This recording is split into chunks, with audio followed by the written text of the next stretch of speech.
Eu acho meio chato esse assunto de falar de ex, né? Mas de partido. Vamos falar um pouquinho da ex? Do ex? Tem certas coisas que aconteciam que eu não estava tão contente, né, no novo. Isso me lembrou uma pessoa, né? O Sérgio Moro. E ele foi do Podemos para União Brasil e pegou de surpresa, inclusive, até a Renata Abreu, a presidente do partido, que não entendeu nada, ninguém entendeu nada. Você entendeu alguma coisa? Entendi e não faria o que ele fez. Esse período conturbado que a gente viveu atrapalhou o seu trabalho? Eu foquei meu mandato inteiro em um projeto só. Nosso entrevistado de hoje foi o 6º deputado estadual mais votado em São Paulo em 2018, mas apesar dessa colocação no ranking, esse cara é um vencedor. Economista aplicado, ele agora vai tentar o seu 2º cargo político como deputado federal pelo Podemos dessa vez. Daniel José, seja bem-vindo. Obrigado, Bruno. Prazer enorme estar falando contigo e obrigado aí pelo convite. Eu que agradeço. Aliás, eu comecei falando esse negócio do Podemos. Eu acho meio chato esse assunto de falar de ex, né? Mas de partido. Vamos falar um pouquinho da ex? Do ex? O que aconteceu, cara? Foi agora há pouco, né? Essa mudança? Foi recente, né? A gente tem na legislação brasileira um período de um mês ali de janela partidária, há poucos meses antes do pleito eleitoral, né? Então é um período que muita gente reconsidera suas escolhas e busca encontrar um caminho ali, né, os políticos mais tradicionais para se viabilizar e tal. No meu caso, a conta não foi tanto essa, foi mais uma questão de olhar para longo prazo. Tem certas coisas que aconteciam que eu não estava tão contente, né, no novo, onde eu estava, né, e onde eu me elegi, e pô, sou mega grato, né, eu acho que é um partido que eu torço para que consiga crescer. Saiu pela porta da frente, então, né? Não teve briga com ninguém. Eu acho que a gente teve diferenças de visão internas entre mandatários, entre lideranças políticas ali. Normal, todos os partidos têm isso, tá? Não é nenhuma novidade. Especialmente quando a gente vê o cenário da política brasileira hoje com tantos partidos que têm alguma vertente de centro-direita, direita, muitos deles rachados, né? Muitos deles com vertentes internas diferentes. Aí é só falar PSDB, União Brasil, enfim, então tem vários partidos por aí que estão com visões diferentes, né? Dentro deles tem lideranças políticas com visões diferentes de país e com alinhamentos diferentes em relação ao governo federal. Esse é um dos pontos. Algumas tomadas de decisão de futuro que eu acredito que eram importantes para o novo e não estão indo mais ou menos na direção onde eu acreditava. Então, enfim, em linhas gerais, assim, diferenças, né, que surgem. E para mim a política sempre foi e sempre vai ser uma ferramenta para buscar fazer a diferença e mudar o Brasil. Então, e eu tenho um pensamento muito longo prazo. Talvez eleitoralmente seria mais confortável ficar no novo, mas eu sinto que foi o momento para tomar essa decisão. Não foi uma decisão fácil, porque tenho muitos amigos, tenho muitas pessoas queridas, eu sou muito ligado à imagem do novo. Você tem amizade com a Amoedo? Eu tenho com a Amoedo, com várias lideranças de várias vertentes, tá? Agora, você tinha falado agora do União Brasil e na hora que você falou isso me lembrou uma pessoa, né? Uma pessoa que foi para lá agora há pouco, né? Vocês tiveram um encontro muito rápido porque você foi do Novo para o Podemos e ele foi do Podemos para a União Brasil e pegou de surpresa, inclusive, até a Renata Abreu, a presidente do partido, que não entendeu nada, ninguém entendeu nada. Você entendeu alguma coisa? Porque eu também não entendi. Eu assim entendi um pouco, mas eu entendi e não faria o que ele fez. Basicamente, eu me filiei no partido na segunda-feira, na última semana, né, dessa janela partidária. Foi um processo de reflexão muito longo e tal. Para quem está vendo a entrevista, em abril, tá, que ele está falando. Isso. Agora, foi nesse mês de abril. última semana de março, né? Foi na última semana de março, a última semana de janela partidária. E aí eu me filiei na segunda-feira, ele foi na minha filiação. Na quarta-feira, ele criou um grupo no WhatsApp para eu coordenar o plano de governo para a educação, quarta-feira à tarde. E na quinta-feira de manhã, ele saiu do partido. Então foi uma coisa muito repentina, muito curiosa. Eu acho que para uma pessoa como ele, que tem pretensões de se candidatar para a presidência, foi uma pá de cal, né? Acabou as chances dele como pré-candidato. e até ele se comunicou comigo e tal, pediu desculpas pela forma como as coisas aconteceram e tal. Enfim, né, e disse que aquele era o caminho melhor para ele construir a candidatura à presidência. E, enfim, é muita... Já começou errado, né? É muita inocência, né? Acho que assim, eu sempre também achei que com um preparo estritamente técnico, você tem condições de ser uma liderança política a nível executivo no Brasil.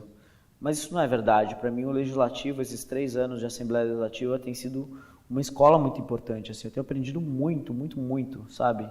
Sobre diversas coisas, sobre as pessoas, sobre o que é ser líder, sobre o que é atuar na política de fato, sobre entender, ler melhor as pessoas, as situações. E é impossível você ser um governante, né, um líder do poder executivo, sem ter esse entendimento prévio, né? Quer dizer, é possível, mas você não vai conseguir atingir os melhores resultados que você poderia atingir. E tá doendo muito isso? Porque é o seu primeiro mandato, né? É muito difícil, assim. A política, para quem... Eu sempre, né, minha vida toda, busquei encontrar no meu trabalho uma forma de impactar a vida das pessoas em escala. Isso sempre foi uma coisa que foi importante para mim. Talvez por conta da minha origem e tudo mais. E para mim, eu sou bastante ansioso e eu, enfim, enxergo o tempo passar e semana vai, semana vem. Muitas vezes a Assembleia não segue um ritmo que seria o ideal, né? Muito longe do ideal. Então a gente vê pouquíssimas coisas de alto impacto acontecendo no dia a dia. Então, assim, são poucos dias de comemoração para muitos dias, assim, de frustração. Mas eu acho que é uma parte, assim, dessa trajetória. Enfim, tem vários caminhos para se impactar o mundo e para tentar fazer a diferença na vida das pessoas. Pode ser através do empreendedorismo, pode ser através da comunicação, pode ser através de diversas formas. E na política essa é um caminho, né? Uma trajetória de longo prazo. É uma trajetória que você constrói passo a passo, que demora tempo. E esse tempo é importante, porque te dá maturidade, te dá mais perspectiva sobre as coisas, te aprofunda como um ator ali naquele meio e te viabiliza fazer cada vez coisas mais importantes para o país, né? Daqui a pouco você vai me falar um pouquinho mais sobre esse caminho que você escolheu. Mas primeiro eu quero te perguntar, para encerrar esse nosso primeiro bloco aqui, você há poucos dias aprovou um ICMS da educação. Um negócio fresquinho, né? Tá fresquinho. Então, ele passou na CCJ, falta ir para o plenário, a gente já tem o apoio do governo. É um projeto, qualquer projeto no Brasil que tenha uma mudança estrutural de qualquer coisa. Então, assim, no Congresso Nacional, qualquer Assembleia Legislativa, precisa de apoio do Poder Executivo. E esse é um projeto que, basicamente, cria uma corrida pela educação, em que os prefeitos passam, os 645 prefeitos de São Paulo, passam a disputar para ver quem melhora mais a educação no seu município, os indicadores de português, matemática, de segundo e quinto ano. Então, pega ali a alfabetização e também os anos iniciais do ensino fundamental. E isso de presença também é importante? E também abandono escolar, que é um outro indicador importante, que ficou mais importante ainda na pandemia, porque geralmente é um indicador mais pesado, onde é mais sério nos anos finais do ensino médio. Mas a gente já começou a ver no Brasil números bem mais altos do que a gente está acostumado de abandono escolar nos anos iniciais do ensino fundamental, por conta da pandemia. Então, é um projeto que a gente sabe que tem muitos bons prefeitos ao redor do Brasil, tem alguns bons prefeitos ao redor do Brasil que gostariam de melhorar a educação, mas não sabem como. E muitas vezes não sabem nem para onde olhar. O que eu faço para, de fato, melhorar a educação, né? Poxa, eu pinto a escola, eu cubro a quadra, o que eu faço? A ciência evoluiu e existem vários experimentos, estudos que mostram que algumas medidas bem feitas têm um impacto enorme no aprendizado. Muitas vezes elas nem precisam de investimentos, mas de mudanças de regras, de mudanças de estruturas do sistema, né, educacional. Então, por exemplo, maior frequência de avaliações é importante, o currículo mais bem desenhado e simplificado é importante, a formação dos professores mais prática do que teórica é importante. Um professor está numa escola só por 40 horas semanais, ao invés de ficar pingando de escola para escola, é importante porque ele prepara melhor a aula, ele conhece a comunidade escolar, ele eles se ajudam, né, os professores, e um vai auxiliando o outro e passando novas práticas pedagógicas. Um diretor muito bem capacitado e que esteja comprometido com a escola é extremamente importante. Você vê que escolas iguais, com diretores diferentes, têm resultados completamente diferentes. Nunca me dei bem com o diretor, viu? Eu já fui até expulso de escola. Talvez isso seja uma coisa boa. Eu não sei, tem que ver quem está certo nessa história. Mas bom, com certeza é o diretor, sempre é o diretor. Às vezes não. Às vezes tem diretores que, infelizmente, não fazem um trabalho muito próximo do que seria o ideal e acabam comprometendo o resultado da escola. E às vezes não é nem por má vontade ou por, enfim, mas por não ter o preparo adequado, por não entender o contexto onde eles estão, né? Ô Daniel, vem cá. Nesses 4 anos que você foi deputado estadual... 3 anos e pouco. 3 anos e pouco porque não acabou ainda, né? É verdade, a gente está ainda para acabar. Tem tempo ainda de fazer alguma coisa. Esse período conturbado que a gente viveu, que o YouTube nem deixa eu falar a palavra, senão ele desmonetiza meu vídeo, ele atrapalhou o seu trabalho? Tem coisa que você queria fazer que você não fez? Você falou, agora não vai dar. Infelizmente, então, assim, jogaram água na minha cerveja. Eu tomei uma decisão, em termos de mandato, muito diferente da maior parte dos políticos, né, dos deputados. Foi uma decisão muito ousada, de muito risco. Que eu foquei meu mandato inteiro em um projeto só, que tem um impacto estruturante sobre a educação. Porque tem muita gente que aprova muitos projetos, mas assim, a partir de agora, cria o Dia do Fusca, sabe? Ou muda o nome de qualquer coisa, ou cria um mês de conscientização de qualquer coisa. Então, assim, eu queria aprovar alguma coisa que eu tenho certeza que daqui a 10, 15, 20 anos vai ter um impacto positivo sobre as notas dos alunos, sobre o IDEB.